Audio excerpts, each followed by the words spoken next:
I talk to you guys about how, whether it's with us or whoever it is, how you can have a successful transaction. And that you got to start with building a team.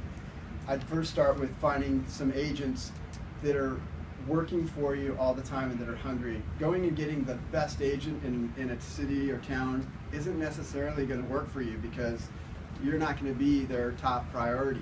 You got to find somebody that's really hungry and really working for you. So, and you might not have just one agent. You might have multiple agents, and you got to get them. You got to play them against each other. You got to make those agents work for you, and it's a lot of work to find these properties, especially now. All the inventory, the easy stuff is gone.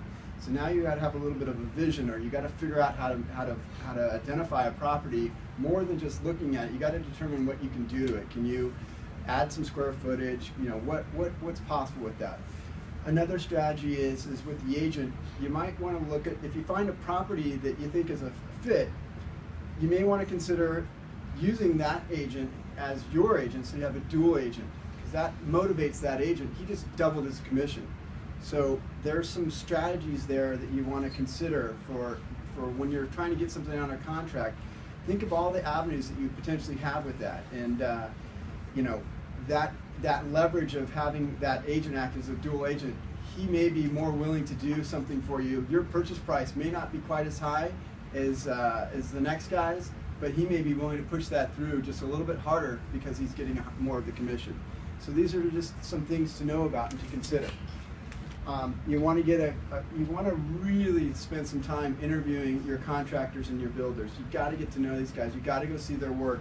You got to look their license up. You have to see on the state contractors board if they have any complaints. You got to see if they've got E&O insurance. You got to see that they're bonded and they have insurance.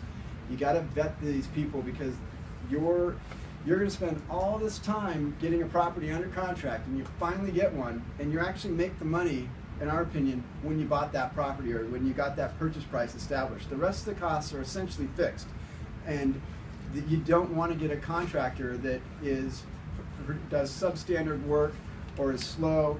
You got to know these things, because if they don't do the work right, that future value that you got in the appraisal is never going to happen. And not only is it not going to happen, you're not going to have the money to come back and fix it, to come back out of pocket. It's going to be difficult to go back to your wife or your own bank account or your JV investor, whoever it is, and say, look, the contractor screwed up, we got to redo it and eat into our profits. So don't always pick the least expensive contractor. You got to go with somebody that you can trust, and you can see his reputation, and he does high quality work. And having the lowest bid isn't what you're looking for. You're looking for somebody that can get it done on time and done it right. When you're getting to properties that are more than $500,000 to $1 million, it's the finish work that's going to make the difference. A buyer will walk into that house, a retail buyer, and they're going to look, and if they see something that's wrong, that's off on that some chintzy contractor did, you're losing the perspective of that buyer. The value is going down and down, and you lost them. And if they see something wrong with that house, you're just lost an opportunity from that potential buyer. And it may not be a matter of the price going down. They just don't. Now their perception of the house is it was done poorly. So you guys have to be experts in looking at those properties and looking at that workmanship and looking at it carefully. And unfortunately, probably most of you haven't seen enough work to know what's done right and what's done wrong, but you got to educate yourself. Look to see if the walls are straight. Look to see if there's, if things are flush, if the floor comes down and the molding is flush. Look for things being level. You gotta look through, and you gotta look for these things. And I don't know of a way to teach you how to become experts, but it's your money at risk. And when the guy, if you're not on top of these guys, they're going to try to get by with it and let as much stuff slide as possible.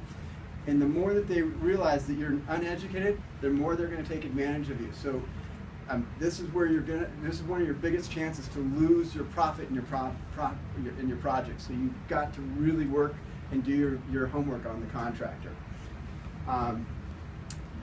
For the project management, that's typically you, but you may not know what you're doing well enough to know how to manage that. So that on some of our projects, we hire that to be done. On all of our JV projects, we require project oversight, and we bring in a third party that operates kind of in a passive way unless there's something that looks like it's getting out of hand or headed the wrong direction.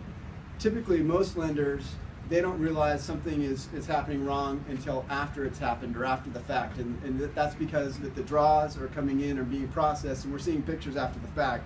When we have somebody doing project management, they're going out and they're looking for things, and they hopefully will see things before it gets to be 30 days down the line, and we can have an opportunity to fix it. Because remember, every 30 days is 1 point that you just lost in profitability. And so every day that delays, that's why you want to always be pushing on everything that you're doing. Every draw that takes an extra 2-3 days because you didn't have time to get that receipt. If you're doing 10 draws and each one you took an extra 2-3 days, that's 30 days. You just lost another point, and a point on a $200,000 is $2,000, and those add up over time, and it just kind of sets the pace for the project. You got to maintain that pace on these contractors and on all these people that are working for you. You've got to push them, and the squeaky wheel is the one that gets oiled first.